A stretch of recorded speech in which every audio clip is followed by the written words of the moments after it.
boss. Kushamisa kwenyu hakushamisi. Kudzidza kwenyu makadzidza but musangofamba musingoburitsa vanhu magrupu. Kozvadini? Mutiburisire mugrupu. Mndara anditiwo ndawataura zvakati mugrupu hamuna zvekutambisa data imomo. Hausi wadare iwe. Igrupu rako here iwe? Harisi grupu rangu but ndangokubatsira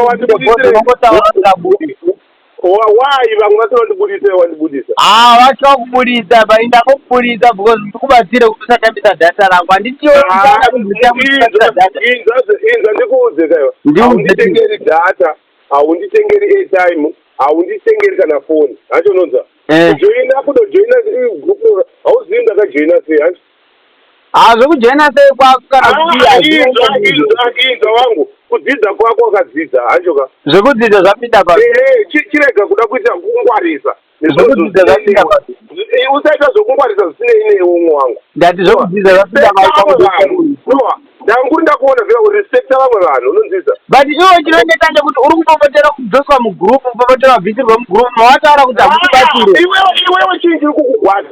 Hapana chendirwadza, chiri kundirwadza ndochekuseva data rangu.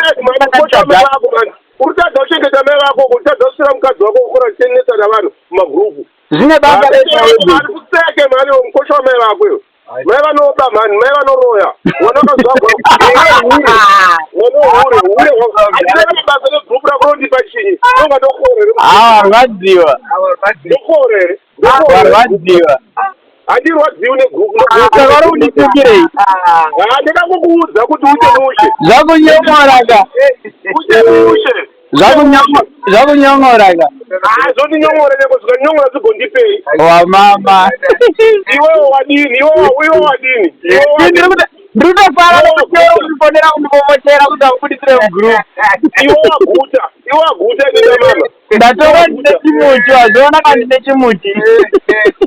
Ujione chimuti? Wamama. Chimuti chei? Chaunacho? Chekukuburira mugrupu ka?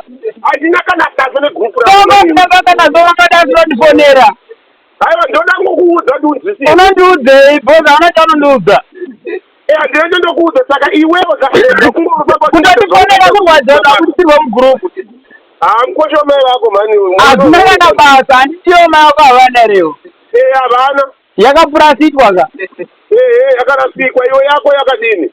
Hazvina kana basa, mangu vanawo mukosha. Hauna njere, ndozokutambudza nenhamo izvozvizvo.